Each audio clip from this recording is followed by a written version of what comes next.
Keeping good records is boring and tedious. So why bother? Because bad records can cost you thousands of dollars a year. Believe it, it's true. It's happened to me. My guest today helps her clients find those dollars in ways that are easy to track, and she's going to give us some ideas on what some of those examples are and how to track them. I'm Carl White, principal at Mark Advisory Group, which is a healthcare marketing agency, and I'm also the host of Practice Care. The mission for both is the same, and that's to help private practice owners stay private. It's usually what they want, but care is better. Everything's better when it's the providers of care who own the practice, because then every decision, whether it's clinical, business, tracking expenses, whatever it is, it's made by those who are also in charge of taking care of patients. So we can rest assured that taking care of patients will always be top of mind. My guest today, my returning guest, is Alexis Gallati. Alexis is the founder and lead tax strategist at Cerebral Tax Advisors and Cerebral Wealth Academy, and she's the author of the book Advanced Tax Planning for Medical Professionals. She has over 20 years of experience in high-level strategic tax planning and multi-state tax preparation, and she's trained at the highest level, holding 2 master's degrees. Alexis grew up in a family of physicians and is married to a private practice physician. That's why she understands how hard medical professionals work to get where they are, and why she provides simple and accessible tax solutions tailored to busy physicians. Alexis, it's been a summer. Welcome back. Thank you. I appreciate you having me again. Yeah, we did our last episode just before summer, and we record now 3 days after it ends. We bookended that, I think, better than we could have planned. It's good to have you back.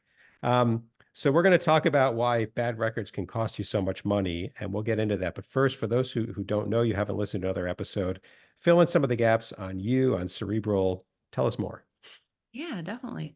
So I started Cerebral in 2014. My husband is a physician. My dad's a physician. And, my husband and I met the second week of college. And so we've been through all the financial up and downs that all physicians have. And, I really came to realize that, after working for regional and local CPA firms for 12, 13 years, compliance is obviously really important, but the tax planning is where you're able to save most of your money. And so I wanted to know why the Warren Buffetts and the Bill Gates of the world were at that 15% or lower tax bracket. So I really focused on using my compliance, using my 3-year fellowship that I did in IRS representation to create a tax planning firm that focuses around not only tax savings, but compliance with the IRS and states, of course. But that's really where, our topic comes into play. And, when it comes to business deductions, if you don't have proper documentation and proper records, then the IRS, they will deny that deduction. They have that opportunity. So it's really important that you get your stuff together. Yeah, exactly. And it's, we think about taxes as staying out of trouble, but there's really opportunity. As somebody who knows the tax law, knows if you know what the rules are, then you typically have more than one way to get something done. And one of them might be a better tax situation than the other option. That's where the planning comes in, right? I mean, if all you're doing is filing your taxes on time, good for you. You're staying out of trouble, presuming that they're filed properly, but you're missing chances, right? You're missing opportunities.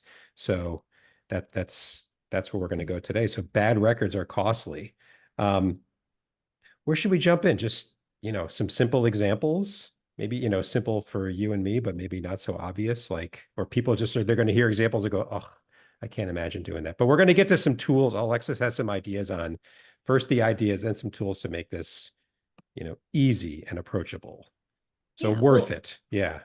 Yeah. So let's just talk about deductions in general. So, when you have a business, you need to make sure that you are keeping your personal and business funds separate, because one of the number one places the IRS likes to nab people on is the commingling of business and personal funds. And so, if you have a business, making sure that you have a separate bank account credit card as well. And that credit card can even be a personal credit card that's in your name, but you maybe don't use it a lot anymore. And so you can just designate that for just business expenses. Okay. But it's important to remember when it comes to the records that the IRS does not allow you to use your bank statements or credit card statements as proof. You need to actually have those itemized deductions, because let's say you go to Costco and buy $3,000 of something. They don't know if that's food or if that's a brand new computer that you're trying to write off through your business. Yeah. So they need to actually see that receipt. And that receipt doesn't have to be a paper receipt. I use just a Google Drive and a folder tree system to go in, take a picture of it and save it where it's like 2025 receipts and then subfolders for each of the categories. And so I put that receipt into the correct category, whether it's like travel or meals, office supplies, etc. And so then it makes it super convenient to go find what you need in case it's ever asked. But yeah, so when it comes to the actual deductions, you just got to make sure that you are keeping track. Otherwise, and we're going to talk about some tools in a little bit, but you're potentially losing out on thousands of dollars in tax savings. Yeah. Which when you hear this, you think, oh, the pain of keeping receipts. Okay. Well, talking about a few grand here or there, maybe it's worth a little pain. Yeah, I do the same thing. So if I get a receipt, I'll meet somebody for a coffee. I get the paper, I just drop it in a folder. But I have a bunch of things I subscribe to, and I get a receipt every month. I don't even print it. I just just Google Drive. Same thing. It's moments. I don't even think it's a second, but yes. Yeah. A moment now is going to save you a lot of headache later on. Yes. Yeah, Especially I know. 3 years down the road, because the IRS it's 3 years to audit a tax return once it's filed. So it's a long period of time, and you don't have to go back and like scramble about, or have to like, go on to websites to, to Amazon, for example, and download those receipts and etc. And then worry about being perfect and everything else. And so these little micro pains that you perceive are much less, even if you added them all up to the, what would happen if the IRS knocked on the door and said, stop everything you're doing and show us everything. That's much more painful. Yes. That's much more painful. So let's get into it. Let's start with some simple examples. Yeah, definitely. Ways to save. Let's go with the ways to save money first, and we'll come back to how to track it. Yeah. So some of the most basic everybody should be doing is keeping track of just normal general business deductions. And this might even be things like, if you have to buy new loops, or you have so small equipment, or you have to buy a new computer, your cell phone, and that service, etc. Keeping track of all those normal deductions. Basically, if it's associated with your business and it's considered ordinary and necessary, it can be a business deduction. You would just have to substantiate it with the IRS that, hey, I bought this new computer, but it's because I go home and I look at images, or I'm working on my business's admin or bookkeeping or things like that while you're at home. And I mean, this can even be true for those that are just strictly W-2 as well. It's important to look at your employer's reimbursement policy. There might be things that they'll reimburse you for, like your cell phone, or, some additional CME, or your licensing dues, etc. And you might just not be aware of it. So, if you haven't looked at that recently, it might be good to go take a look at that. And then that way you can submit receipts to your employer and be reimbursed for those expenses. Yeah, right there. That's 100% savings, so to speak, right? I mean, yes, somebody else is paying for it. Absolutely. Yeah, exactly. Yeah. And it's not taxable to you. So in most instances, so by all means, go for it. Even like my husband, he's a private practice neurosurgeon, and with his group, like he's able to submit even his mileage as well. And so this is something that your private practice group may offer. Most hospital employers don't offer that. But when you have mileage, for example, in between clinics or hospitals, like with my husband, there's multiple clinics in the area, multiple healthcare systems that their group is serving. All of that is considered business mileage. And so that, it might sound like a lot of extra work, and a lot of these might sound like a lot of extra work, but in a little bit, we'll talk about the tools that will help automate it. Yeah. And, be able to all these little things add up. If that makes sense. Yeah. The idea of, what's my odometer at the start? What's my odometer at the finish? And then there's the IRS 50 or 60 cents or whatever it is per mile reimbursement. And so you got to track all that. And, but it could be, listeners, if you drive for business regularly, why not? I mean, we'll come back to the tools, but why not? It just sounds like moan and groan, but why not? And if you put it against your business, it's like getting something on sale. This is how I think of it. So if you wanted to buy something and you saw it at a 22% discount, you thought, I'm going to buy that anyway. Wow, you'd probably buy it because it just got better. Well, this is your tax rate of your business is the discount. So if you paid $100 for something, but it's a business expense, you just reduced your taxable income by $100. If you pay 20% in taxes, you just paid $80 for it. Yeah. Right? Yeah. And exactly. And so you're already spending that money. Yep. And if it can be a deduction, then again, it's on sale. Saving tax. Yeah, it's on sale 365 days a year. And the thing is that what's great with mileage or just your vehicle in general is that there are two options. You can either take the standard mileage deduction, which, as you stated, is set by the IRS every year. Make sure you always check, because sometimes they change it in the middle of the year. Really? But yes, there's been some years where beginning of the year it's one rate, and then towards the end of the year it's another rate. It's just stupid. Okay. Yeah. They're trying to help people out sometimes, but send me my return on time instead of spending time fiddling around. Anyway, keep going. Yeah. But then there's also the option of doing actual expenses. And so something like this may be more beneficial because let's say you go and spend 80% of your mileage is business mileage. Then instead of just taking the standard mileage rate, you can take your actual expenses. And so these are things like gas, tires, car washes, repairs, maintenance, insurance, all these different things that allow you to then apply. Let's say that comes out to $10,000 for the year. Then you can apply that 80% and you have an $8,000 deduction right there.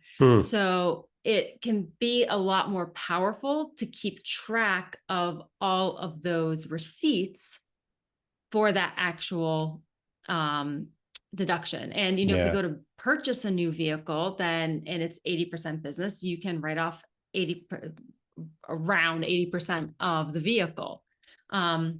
So in my opinion, it is usually much more advantageous to take the extra time to save all of those receipts. So you can use the actual method as opposed to the standard method, which if you don't want to worry about receipts, then go with the standard mileage and you don't have to worry about saving all those receipts. Yeah. But if you're not sure, you're like, God, I drive a lot for work and I don't drive, we have another car we use on the weekends or whatever the situation is, then do it for a year and see. Exactly.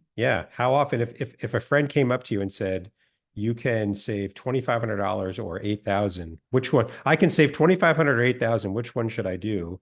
You'd probably tell them to save the $8,000. All other things being, yes, there's more to the story, but I think you ought to look hard at that 8,000 option because that's bigger. Exactly. Simple math. Okay. So mileage and car, that's a good one. What's another one where you find people go, oh, I'd rather shoot myself than keep track of that. Home office is Home definitely office, another one of yes. those. Yes. Yep. Yeah. Because what you're having to keep track of are your insurance for your home, utilities, any of those monthly services you have, like security home monitoring service. If you have somebody coming in to do cleaning, et cetera. And so keeping track of all of your household expenses.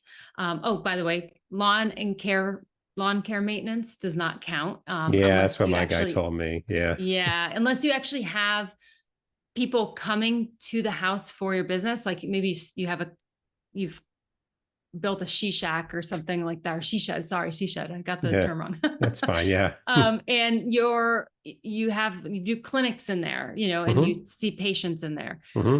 Then that's different because there's just like the landscaping around an office building. Hmm. So you want to keep track of all of those because similar to the vehicle, if let's say you have 1,000 square foot home and 100 square feet is for your office, then you can write off 10% of all of those home expenses. That includes mortgage interest and even depreciation of the house as well. That can go and be a business deduction. Yeah. So yeah, you got to keep track of all of your utilities, and luckily a lot of places have them. You can now get it online and again save it into whatever app you're using or Hmm. system. But it can really add up quite a bit. If you properly establish your home office. And so this really isn't available to those that are W-2, but it is for those that own their own practice. And even if you have an office building that, has an office or and so you can still treat your home office as an office because you're in there doing all of your administrative work. Maybe you are coming home at night and looking at images or, wrapping up patient notes or things like that.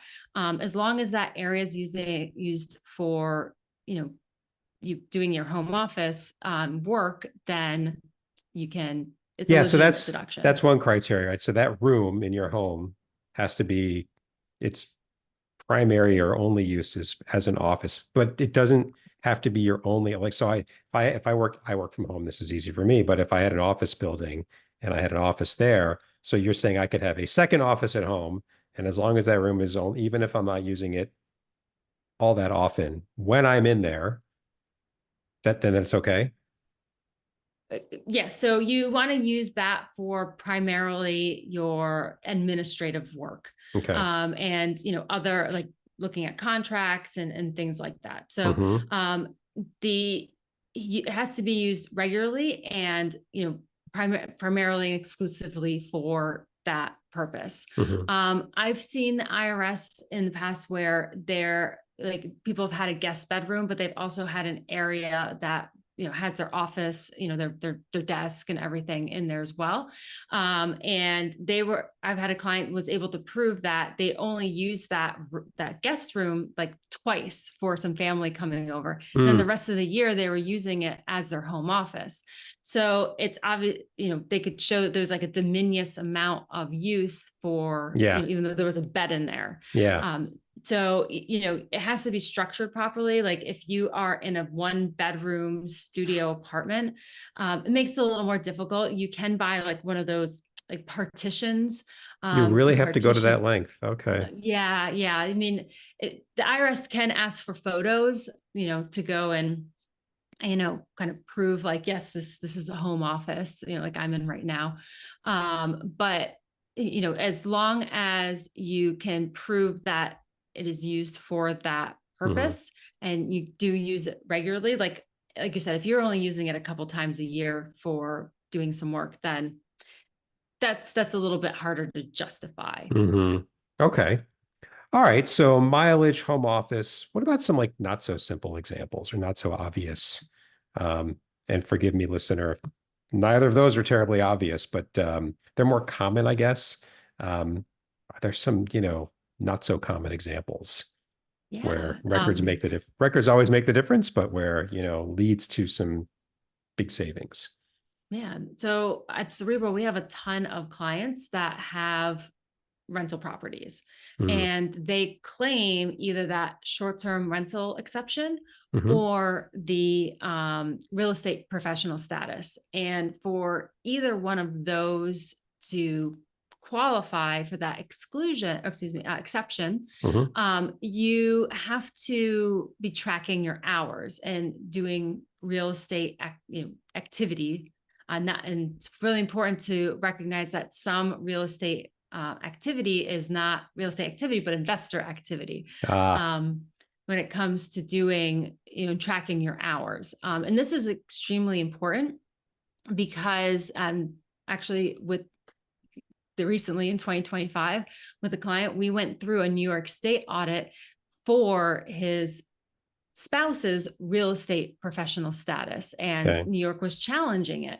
And not luckily, because we actually go and coach our clients very, very diligently that, hey, look, we were able to easily win that because we were set up our clients with tracking tools in order to substantiate the hours that they had for all of their rental properties to show that, hey, yes, the spouse is actually considered a real estate professional in the eyes of the IRS.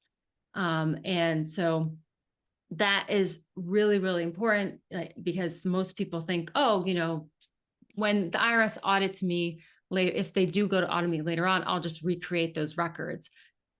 Good luck. You can recreate them. There's nothing against that, but it looks better in the eyes of the IRS if you've done it all along. It just, again, proves that intent that I've been a real estate professional this entire time. Here are my hours, go away.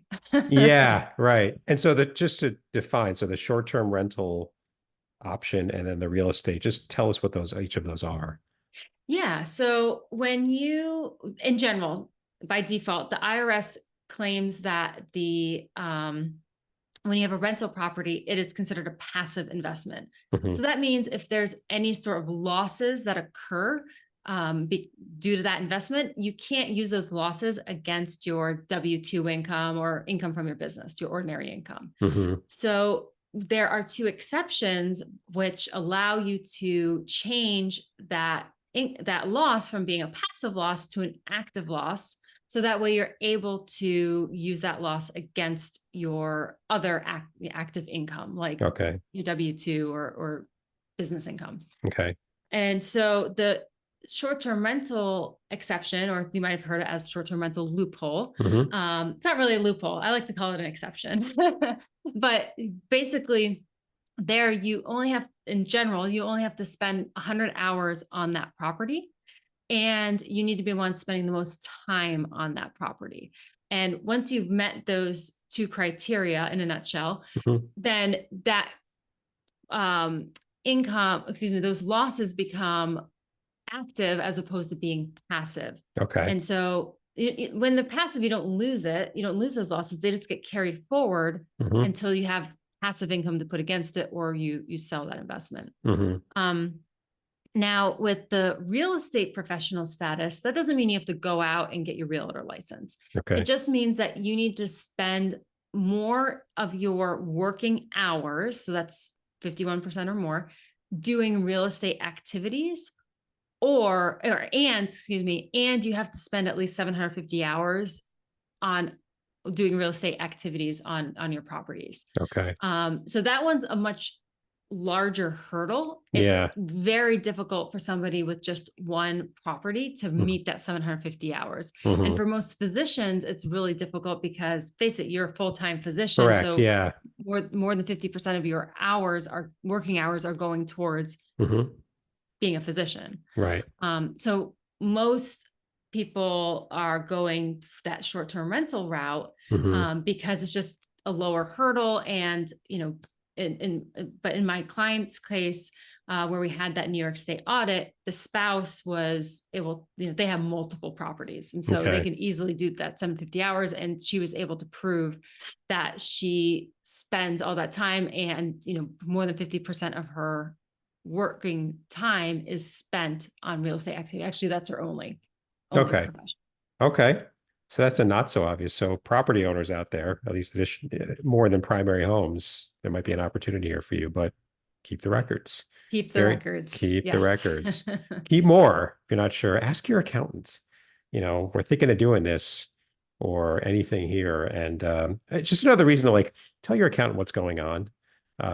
Especially if you're thinking of starting something, changing something, tell them while you're thinking about it. Because again, back to the opening point, law as opportunity. If you do it this way, you can have this. If you do it that way, you can have that. Don't do it this way because it's instead of just, staying out of trouble. Big deal. And Exactly. this is this whole episode is a good example of that.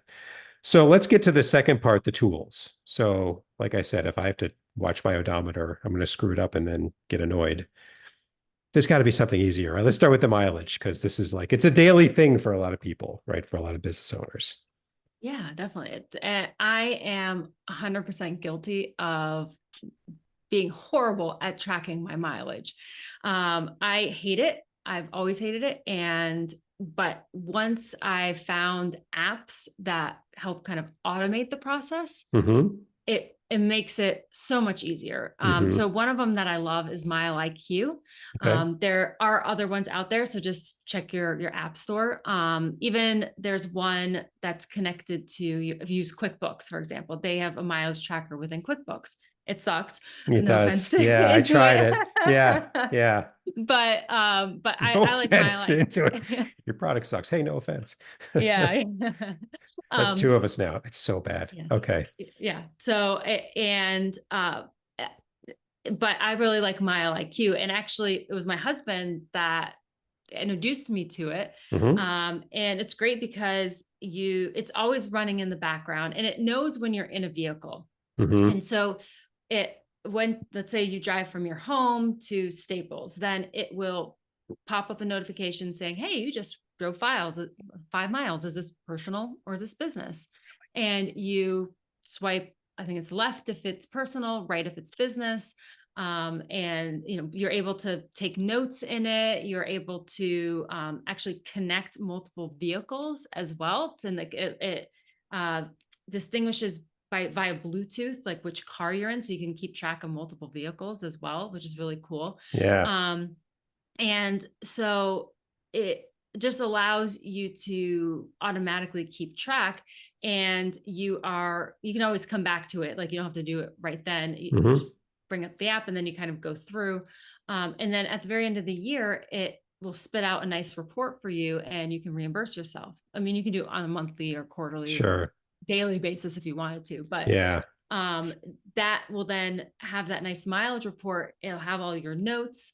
And what's really cool about it is it also you can teach it that like, hey, when I go from home to the grocery store, that's personal. Don't track when I go that. from home to the office, or if I go in between clinics, like you can say like, hey, this address is this clinic. And, it'll automatically go and do those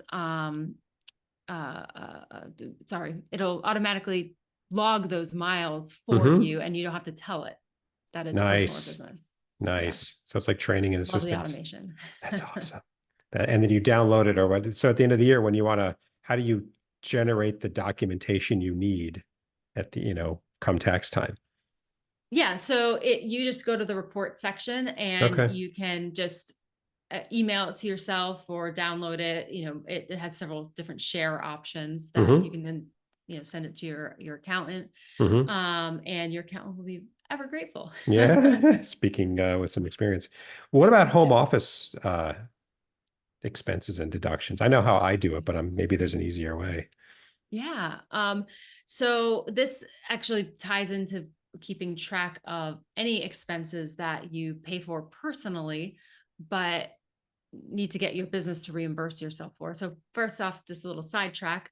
You want to make sure that you do have an accountable plan in place if you have an S corporation or a C corporation or a partnership.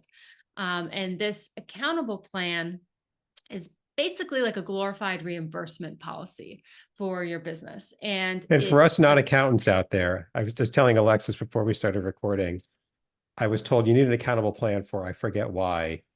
And it took me 6 months to figure out what that term meant. And all it means is you have a policy for reimbursing expenses. Yeah. I don't know why they don't call it that, but that's what it is. There's nothing more to the word accountable. They don't even say what you're accountable for. Anyway, it's a terrible term, terrible name. That's what every accountant knows it as. And We're all too stupid to say, what do you mean by that? Go, okay, I'll go find it. And even Google didn't know what it was. Think about that. You actually found something Google didn't know what it was. That's a So feat. Anyway, that's what it is. Keep going. yeah, there are accountable plans and there are also non-accountable plans. And so the Why would you difference have a is plan that about the things you're not, I don't know. I don't want to go there. Okay. well, the main reason is because sometimes businesses will say, hey, Carl, here's $10,000. That's all you get from us to reimburse, but you don't have to give us any receipts. So that $10,000 is taxable to you because you can use it for whatever you want. So that's Okay. what a non-accountable plan is, because you're not accountable to what you're being reimbursed for. But with an accountable plan, you have Yes. to submit those receipts in order to Yes. get reimbursed. And then those are not taxable to you. Yes. That kind of help a little bit? Oh, I get it now. The day I Okay. discovered, somebody sent me an example. I'm like, now I see. Because corporate America, we have, expense anyway, oh, and then like an hour later it hit me and I got a little angry. I'm like, why don't you just call it that? That's Like, fair. anyway, yes. So it's just it says, our business, ABC Pediatrics, will reimburse for the following things at the following rates, whatever. There's all sorts of good examples out there, but that's what it is, right?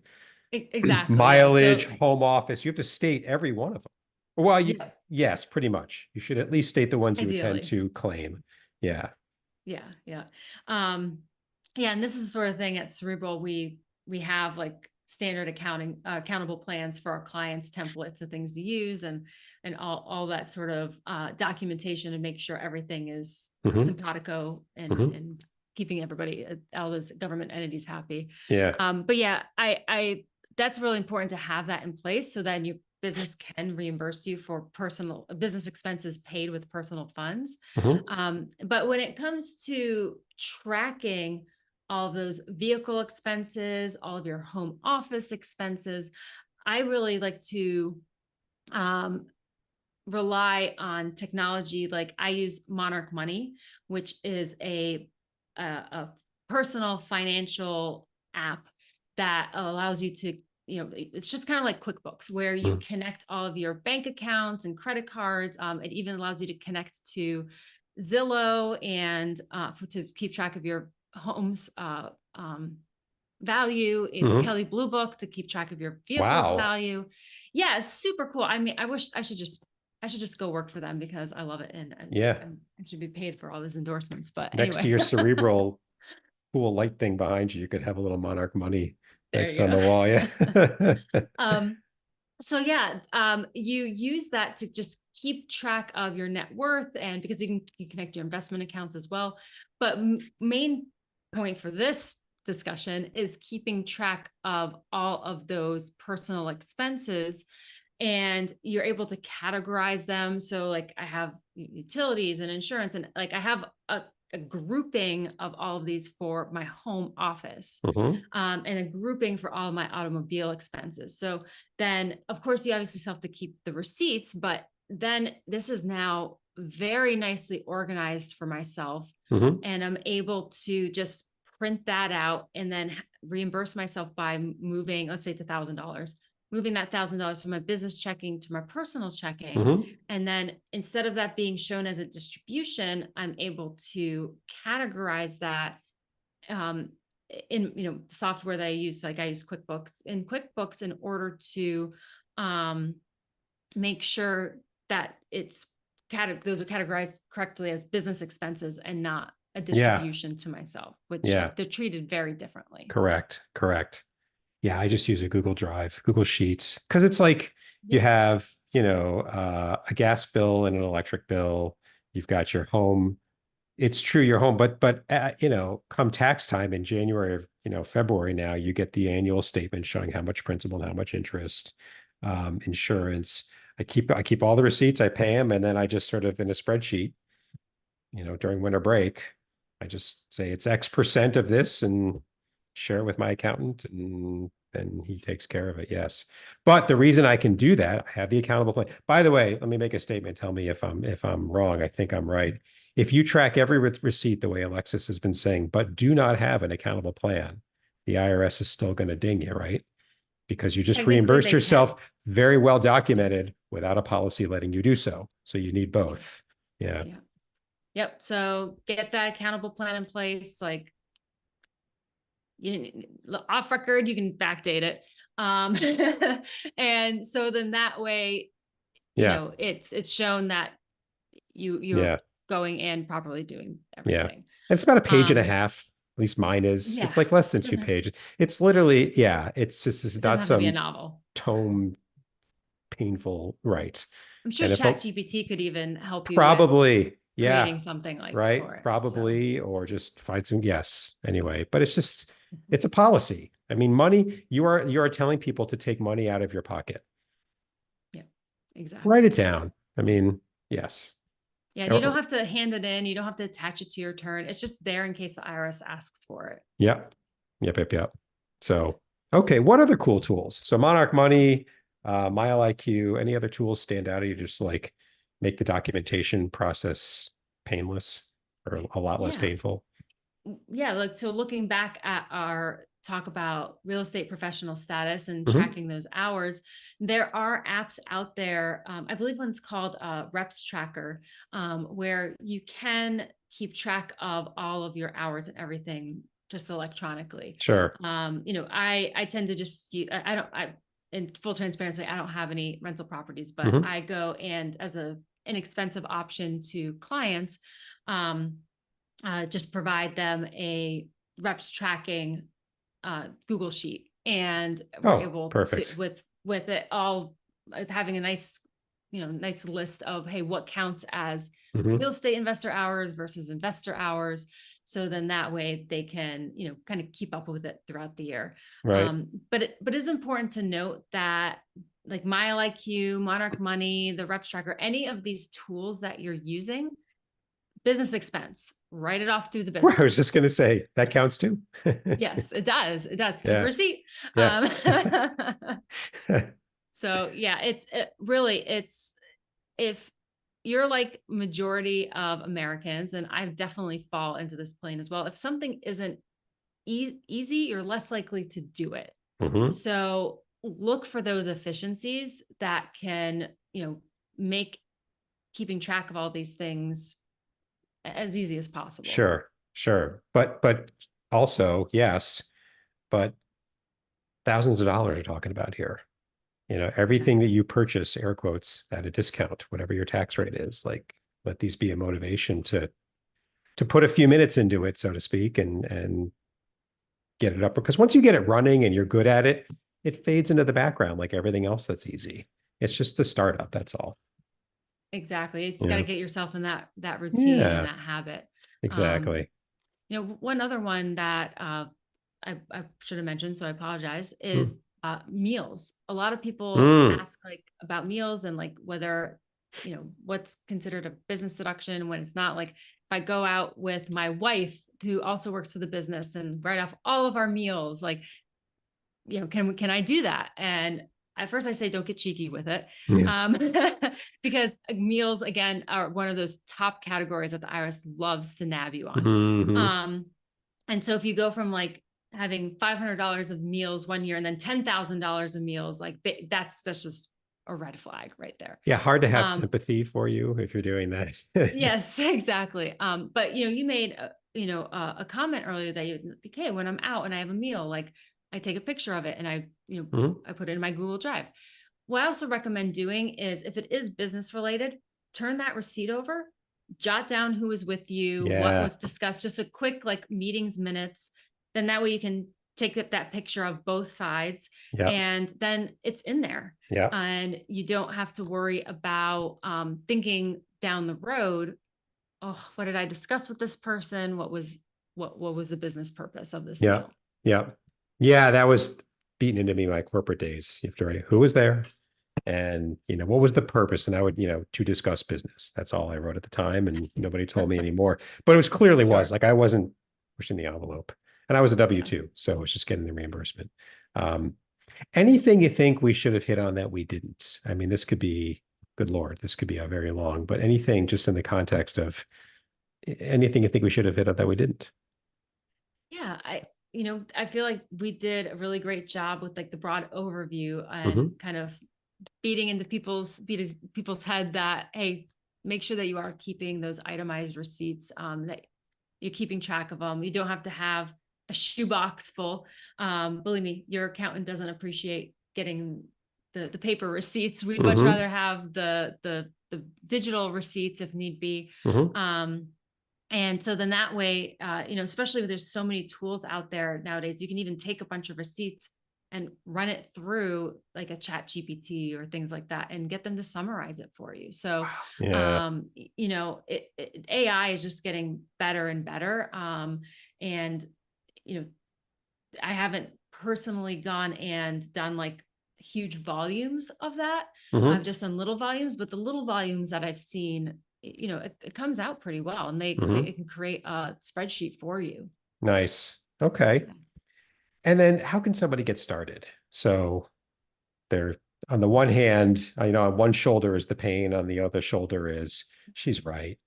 I mean, I wonder how much money I've left. Like, how can somebody get started? What would you recommend? Like one little place, get off the starting line.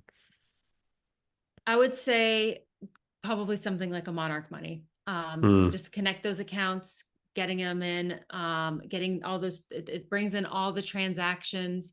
And once you start teaching it, hey, this is my electric company. This is, the gas company. Like it takes its best guess, but you can teach it and it just becomes so automatic. Like I maybe go in once a month and categorize the things that they don't recognize.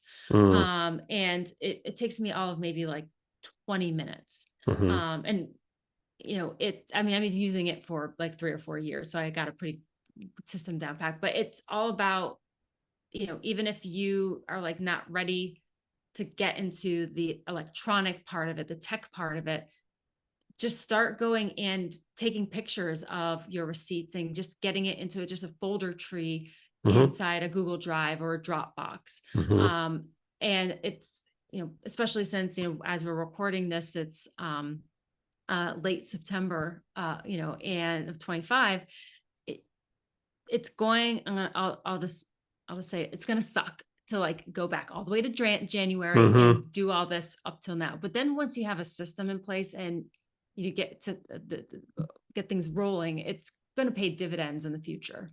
Yeah. Maybe could you just say to yourself, all right, today, September 20, whatever, this is day one. I'm just going to let the past be the past. And I'm not going to worry about going backwards in time. It's going to, from here on forth, you could do that too, right?